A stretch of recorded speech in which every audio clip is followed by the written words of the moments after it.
This is just to kind of jog our memory. Oh, okay. Hello, everybody, and welcome back to Dirt Road Nation. Nice save. I'm Zach. I'm Jake. We are the Dirt Road Men. I'm still getting used to it. So today we're going to talk about, we're going to help you understand what you can learn from a whiskey label and what's important and what's, for lack of a better term, bullshit. We don't have any bullshit labels. I was actually kind of proud when I looked through there that I didn't have one, like, small batch or something label. So, nothing like that. Well, that's cool. I do have something from Jim Beam's small batch series, but it didn't say that on there. Yeah. And then I have like the most maximum over label up there. Tells you about the staves they used to finish it. So, what can you learn from a label and what do different things mean? I think the most obvious would be the first one, which is the brand. Which is not always the same thing as the distillery. For example, I'm pretty sure all of Jim Beam's stuff is distilled at the same general location. But you're going to get like 4 different whiskeys from that. Same with basically all Irish whiskey. So. Yeah.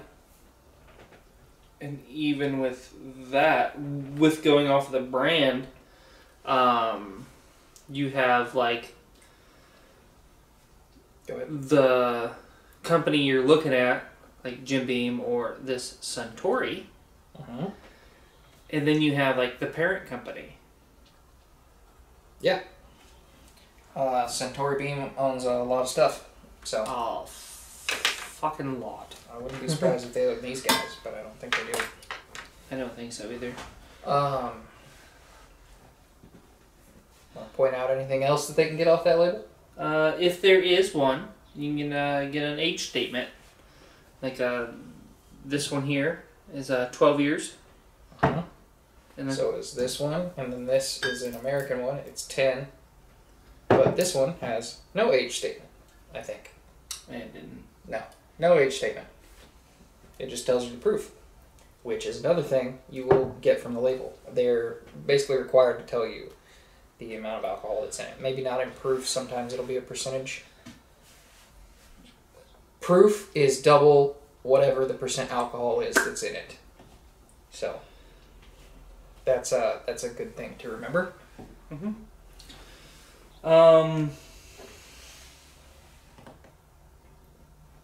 We know this stuff, I just put down notes to like jog our memory. Yeah, I'm off terms.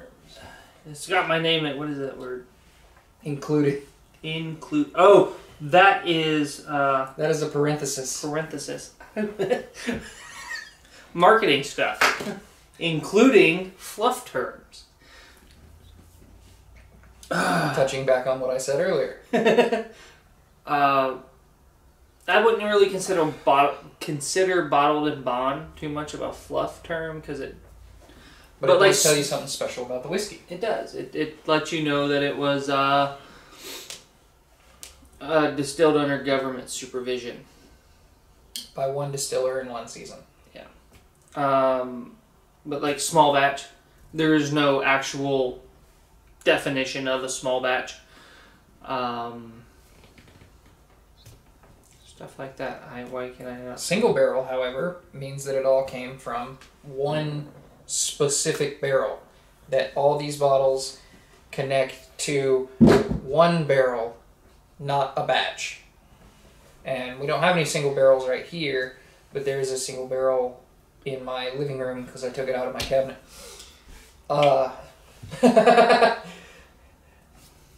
You can also learn what went into the whiskey, sort of. So you won't get an exact mash bill normally unless you have a single malt, in which case you do have an exact mash bill because that's 100% malted barley. But single and malt are actually separate terms that do not go together. It's not necessarily one kind of malt or whatever. Well, it's all malted barley, but you could have different types of barley, for example. Like you can get different types of corn.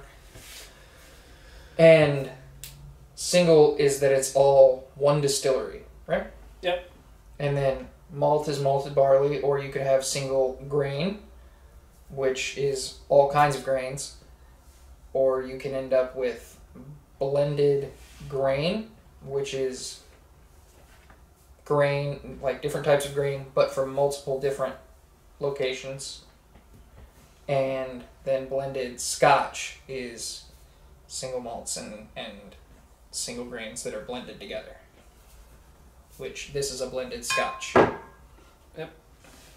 Now, I thought here was a nice spot where you could, we're pretty much on the fly from here, Okay.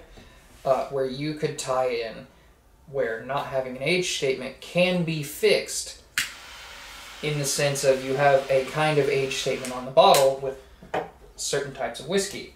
Like this one, even though it does have an age statement, there's another indicator you could use if it didn't. I'm 90% sure this is what you're getting at, but for bourbon to be classified as bourbon and not have an age statement on the bottle, it has to be at least 4 years old. Straight bourbon has to be 4 years, right? Straight bourbon has to be 4 years old. Yep.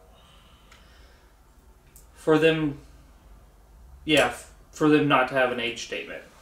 I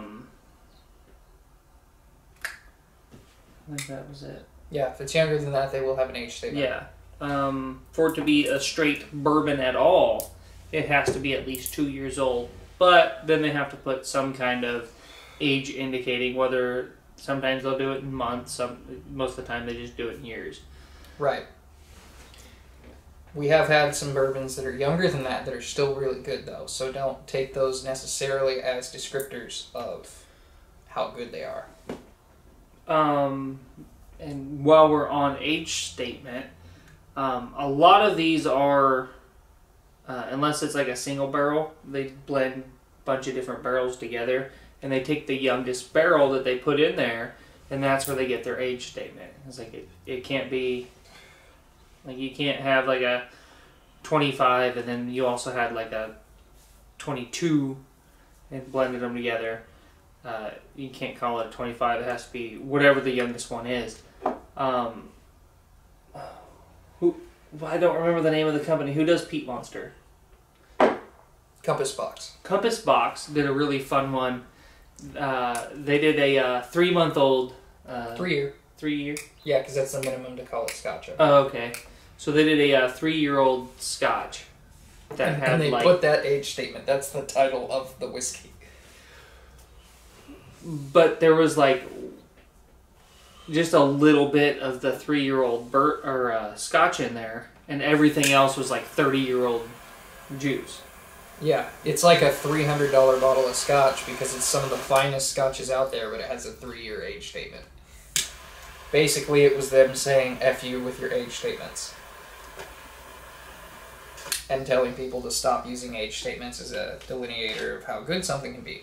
I know people that say they won't drink younger than 10-year-old bourbon, but I'm going to tell you right now that this is not significantly better than 101, which doesn't carry a 10-year age statement. And the Iron Root Harbinger is one of the best bourbons I have ever had, and I think that thing was aged for 18 or 22 months or something. Less than 2 years. Yeah. Granted, it was in Texas, not Kentucky, but that's why it was so good in such a short amount of time. Another thing, location. Yeah, they do have to have some kind of location on there, but I don't remember the exact regulations around that. I don't remember the exact regulations. From what I can gather, is like where the main company is located, and then roughly where they're sourcing from is usually somewhere on the bottle. Yeah. Where the main company is located, I think, is on every bottle. Where they're sourcing from isn't always. Yeah. But usually it'll say, like, if they're trying to hide that they're MGP, for example, they might say bottled in X place. Or distilled in Indiana. Mm-hmm. It's a big one. Which is, like, okay, like, if you're into whiskey and you know whiskey, you know, like, 99% of the time if you see distilled in Indiana, it's an MGP product. Yeah. And that doesn't mean it's bad. This is Some the of best whiskey currently sitting on the table. It's the best one we have reviewed this year. That ain't saying much. We've reviewed like 2, maybe. I thought that was the only one. No, we reviewed Nika Oh. and Glenfiddich 15. Okay, that's the best American whiskey we've reviewed this year. I would put it above both of those, actually, so I don't think we gave either of those a 10. Gorcha. Anyway, you can also, if you know a little bit about whiskey, as you learn more, differentiate somewhat what their mash bill is by the label. Single malt, 100%. We already went through that, 100% malted barley. If it's a bourbon, you know one thing for sure, which is that it's 51% corn. And then there are other requirements that you know for sure if it carries Kentucky straight bourbon whiskey, for example, and we just went through that. Mm-hmm. Then rye whiskey is basically the same parameters as bourbon, but instead of at least being 51% corn, it has to be 51% rye. In the mash bill. Yeah, And we talk more about that in other videos. So if this is the first video you've seen, I encourage you to check out some of our other videos, or even if it's not our videos, look some of that up, so that you can learn different things about what a mash bill is and what grains go into what. But I think that's enough for one video, and we can kind of wrap this up. But that's a nice understanding of what you can learn to pick up just by picking up a bottle and reading through your label. Agreed. So till we see you again, I'm Zach. I'm Jake. We are the Dirt Road Men. Okay. Hey everybody, if you like this video, hit a like or dislike, comment, subscribe, and hit the notification bell. And if you really like what we're doing, check us out over on Facebook, where we post every day.